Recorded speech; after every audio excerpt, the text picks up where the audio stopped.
ঢাকা বিশ্ববিদ্যালয়ের মূল ফটকে এসেছি। যেই ফটক থেকে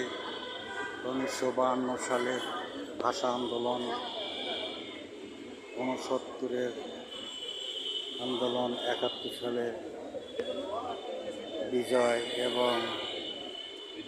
2024-এর 36-এ আন্দোলনে শরিক হয়েছিল যেসব ছাত্রছাত্রীরা 2024 সালের 36শে জুলাইয়ের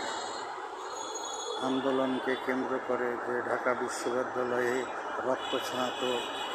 হয়েছিল, সেই ঢাকা বিশ্ববিদ্যালয়ের মূল ফটকে এসে দাঁড়িয়ে আজকে এই